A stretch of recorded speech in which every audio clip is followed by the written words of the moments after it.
Le journal de la ville, le premier magazine de l'information provinciale.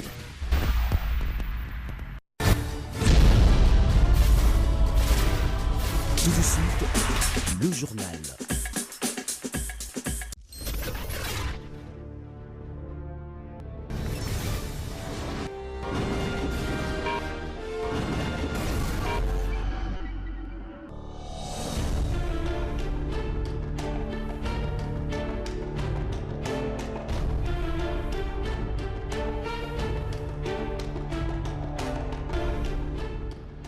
Le président de la République, Félix-Antoine Tshisekedi, a présidé le Conseil interprovincial de sécurité ce mercredi 9 octobre à Bukavu. Le gouverneur du Sud Kivu, Maniema Ituri Tanganyika, et ministre de l'Intérieur du Nord Kivu ont pris part à cette réunion axée sur le retour de la paix dans l'Est du pays. Rapatriement des réfugiés congolais qui vivent en Angola. Le premier convoi de 380 réfugiés a quitté ce mercredi le camp Louvois en Angola pour la RDC. C'est à bord des camions que ces réfugiés congolais ont pris place. Une opération débutée par les Hauts Conseils des réfugiés HCR.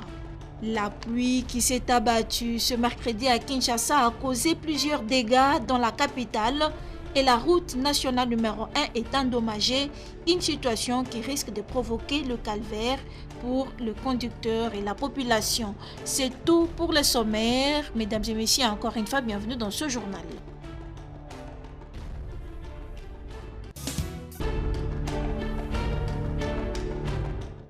L'ODEP s'inquiète du retard pris pour le dépôt du projet de loi des finances 2020. Le 16 septembre 2019, une session ordinaire a été ouverte à l'Assemblée nationale, tout comme au Sénat. Une session parlementaire essentiellement budgétaire. Cependant, l'Observatoire de la dépense publique constate l'absence du dépôt de projet de loi des finances 2020 au bureau de l'Assemblée nationale le 15 septembre 2019, conformément à l'article 83 de la loi relative aux finances publiques. Pour l'ODEP, ces retards pourraient entraîner l'examen bâclé de la loi des finances 2020 censée répondre aux besoins de la population, d'autant plus que l'Assemblée nationale dispose de 40 jours pour adopter les projets de loi des finances de l'année.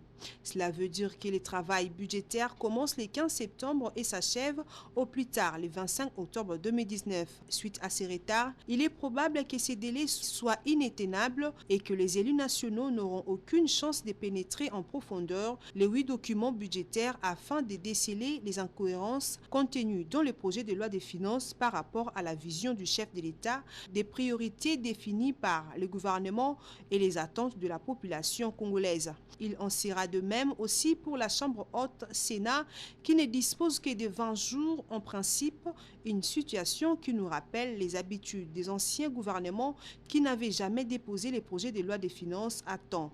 L'on se souviendrait que l'examen et adoption étaient toujours faits en procédure d'urgence, laissant passer les incohérences entre les budgets et la programmation, la vision du chef de l'État et les attentes de la population congolaise. Cependant, au cas où les projets de loi des finances n'est pas déposé au Parlement 15 jours avant la fin de la session budgétaire, soit le 1er décembre, les gouvernements pourraient être réputés démissionnaires conformément à l'article 126 de la Constitution. De ces faits, la loi portant ouverture de crédits provisoires est mise en exécution jusqu'au 31 janvier de l'année.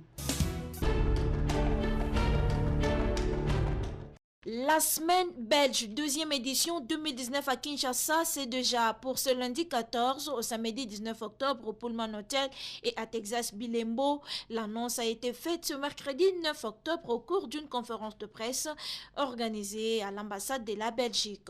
Environnement, agriculture, industrie et services connexes, c'est le thème qui sera décortiqué à cette deuxième édition de la semaine belge. Et c'est pour renforcer la coopération entre la Belgique et la République démocratique du Congo que se tient cet événement, explique l'ambassadeur de la Belgique en RDC, Johan Indekeu. Cette semaine belge fait suite à la visite du président Tshisekedi en Belgique. C'est une visite qui témoignait de la volonté de nos deux pays de renforcer les relations sur le plan diplomatique et la confirmation de la redynamisation de cette relation de grande proximité qui existe entre la RDC et la Belgique. Ça sera aussi une occasion pour la Belgique de annoncé d'un Business Partnership Facility. C'est une facilité qui est financée par le gouvernement belge, par lequel nous pouvons octroyer des subsides pour soutenir et développer l'implication du secteur privé congolais dans la réalisation des objectifs de développement durable dans les pays en développement. Des stands seront érigés pour faire connaître différents produits belgo-congolaises et plusieurs surprises seront au rendez-vous, précise Philippe Fallès, président de la commission organisation Semaine belge à Kinshasa. Vous serez très surpris de constater la place combien importante que la Belgique occupe au niveau de la santé ici au Congo et au niveau de l'éducation. L'université en Belgique est présente ici. Il y a des hôpitaux belges qui sont présents ici. Et vous serez très très surpris de constater que sans faire de bruit, sans faire de tapage aucun, il y a une présence importante à ce niveau-là. Semaine belge à Kinshasa, un ADN belgo-congolaise, seconde édition 2019. Osons les Congo, osons la Belgique. Réagissons à la marche projetée par le CLC le 19 octobre prochain pour dénoncer l'impunité au pays. Manix Ienda, communicateur du CASH, soutient cette manifestation car selon lui, elle s'inscrit dans la logique du combat mené par le président de la République, mais ne souhaite pas qu'il ait des effets collatéraux. Cela est une démarche que nous ne pouvons que saluer parce que ça s'inscrit dans une logique beaucoup plus républicaine, dans un combat de sauvegarde de notre intégrité démocratique, lutter contre l'impunité, lutter contre la corruption, lutter contre tout comportement de compromission à la République, les gabegies financières, le détournement, l'usurpation et la concentration du pouvoir. C'est pour nous de gangrènes qui ont infesté notre pays pendant plusieurs décennies. Et nous, en tant que détenteurs de pouvoir, on ne peut que dire coup de chapeau, mais seulement nous voudrions bien que les choses se fassent dans les plus bonnes conditions possibles et que les effets collatéraux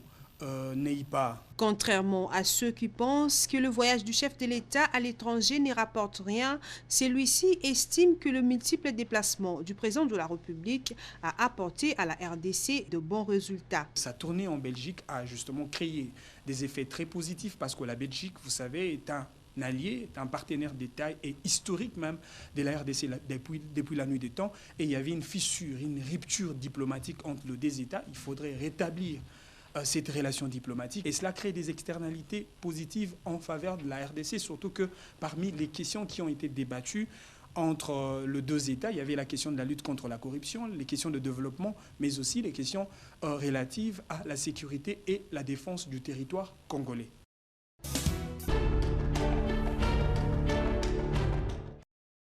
Boni Kamunga, président de la majorité populaire, félicite les présidents de la République pour l'effectivité de la gratuité de l'enseignement de base en République démocratique du Congo et invite par la même occasion la population congolaise à soutenir ces projets. La gratuité est devenue effective sur toute l'étendue de la République démocratique du Congo. Ça, c'est vraiment grâce que nous avons eu un chef de l'État qui a pensé aux parents, aux enfants.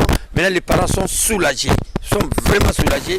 Vraiment, moi, au nom de notre association qui est la majorité populaire de la République démocratique du Congo, nous remercions le président de la République pour cet acte louable qu'il vient de poser pour tous les parents.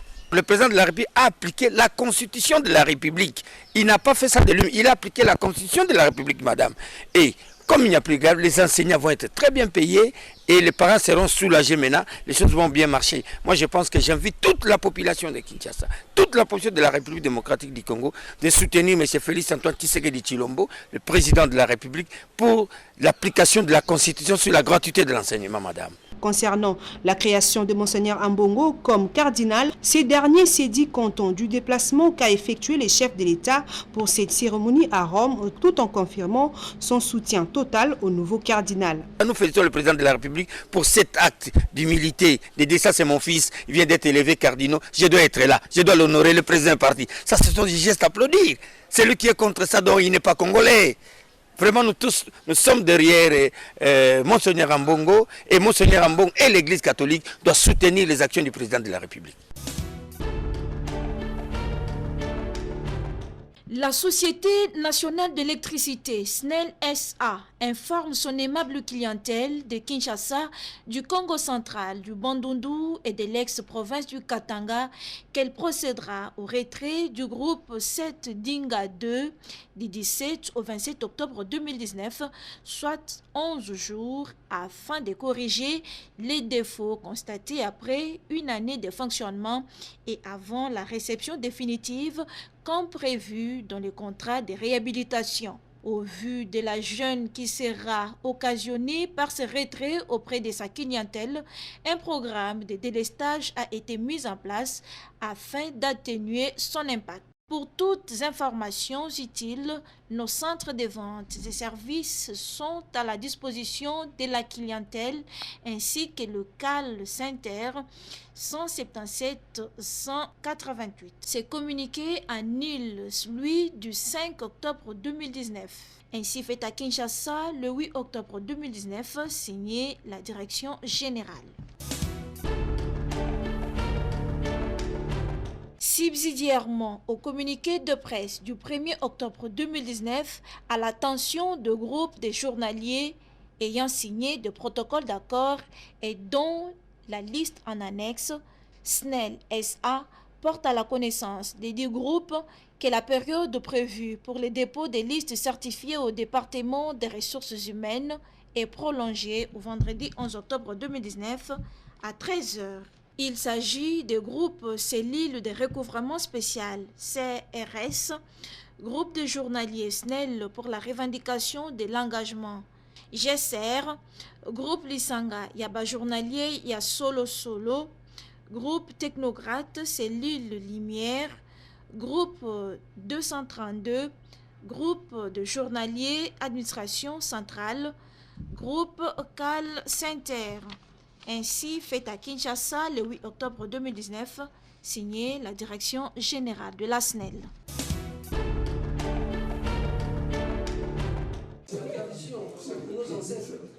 Le conseil urbain de l'association sans but lucratif Banakin s'est réuni à Kinshasa pour les préparatifs des 30 ans de cette structure. Créé le 8 octobre 1989, cet ASBEL va célébrer son 30e anniversaire ce mardi déjà, raison pour laquelle les membres du conseil urbain s'attellent déjà aux grands préparatifs. Sur la liste des activités marquant les 30 ans, un grand rassemblement des Kinoises et Kinoises est prévu et une messe en mémoire de ceux qui sont déjà morts. Nous allons d'abord penser aux nôtres qui nous ont quittés, qui ne sont plus avec nous. Il y a une messe qui est prévue. Une messe en mémoire de ceux qui nous ont quittés. Et à part ça, il y aura aussi une rencontre de presque de tous les membres. C'est pourquoi nous faisons appel aux autres qui ne sont pas encore informés que Banakin est déjà en marche, qu'ils nous rejoignent pour que nous puissions vivre ensemble comme nous avons l'habitude. Les syndicats des intérêts des Kinois signent et persistent que Banakin est une et indivisible. Banakin est une et indivisible. Banakin a connu plusieurs secousses dans l'époque. Au moment où je vous parle ici, il n'y a rien. Il n'y a rien de grave, il n'y a rien de... Je ne peux même pas répondre sur une chose qui n'existait pas pour nous. Nous sommes là pour redynamiser l'association, c'est tout. Somme toute, ces activités entrent dans la ligne droite de la redynamisation de cet ASBEL et un coup d'éclat à son image. L'ASBEL Banakin fait appel à tous ses membres de partout de pouvoir rejoindre les bateaux à l'occasion de cette grande fête.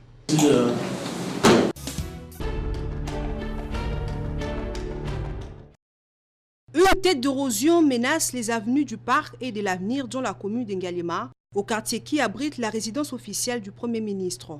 2 missions ont déjà été dépêchées par l'entreprise grecque et l'Office de voirie et drainage l'OVD en 2017 et 2018 au croisement des mêmes avenues pour trouver une voie de sortie aux dégâts que ne cessent de causer les eaux de pluie dans ces quartiers qui abritent également les écoles Lupio et Aurore vers l'avenue Colonel Munjiba en face de l'ambassade du Gabon. Les promesses de renforcer les caniveaux sont restées lettres mortes et pire encore, les quartiers sont en train de pousser au bord du fleuve alors que le ministère de l'Urbanisme avait sommé les riverains au bord du fleuve de ne pas fragiliser le lieu. C'est une érosion due à un écoulement d'eau, un mauvais écoulement d'eau qui en fait vient sur 5 axes, au croisement de l'avenue de l'Avenir et l'avenue du Parc, ici à Ngaliema. En fait, il y a 5 axes d'eau qui viennent de l'avenue du Parc et l'avenue de l'Avenir. Et ces 5 axes passent dans un caniveau, c'est vers le fleuve, dans un caniveau qui passe dans la parcelle. Les 5 axes, le caniveau se trouve à ce niveau. Et à l'arrière, auparavant, il n'y avait pas d'habitation. Et depuis on a construit des habitations, le caniveau passe en dessous de la piscine du monsieur ici qui est à l'arrière. Ce monsieur a construit au-dessus d'un collecteur d'eau qui a 2 mètres de hauteur et une largeur de 2,50 m à 3 mètres. Si bien que maintenant, ici, entre la jonction ici, il y a un bouchage qui s'est fait. Et à ce moment-là, l'eau s'est infiltrée entre le mur et la pelouse et a commencé à créer des poches d'air, si bien qu'on a eu cet éboulement. L'OVD à qui revient la responsabilité de gérer la voirie doit faire preuve de diligence pour assurer le curage et la bonne évacuation des eaux dans les caniveaux pour ne pas multiplier les zones d'érosion dans la capitale.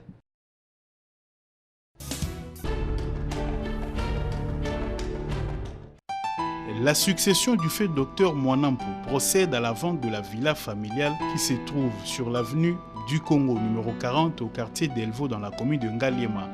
La villa comporte 8 chambres, 2 salons, 2 cuisines, 6 salles de bain, un annexe de 2 chambres, cuisine et une salle de bain, avec un parking intérieur pouvant contenir 15 voitures.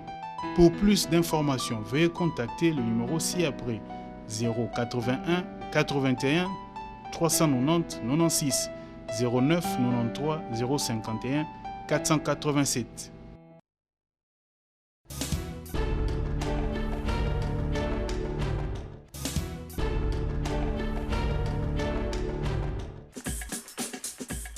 Nous sommes arrivés à la fin de ce journal de la ville, mesdames et messieurs. Merci de l'avoir suivi. Le prochain rendez-vous est fixé pour ce jeudi avec le même plaisir.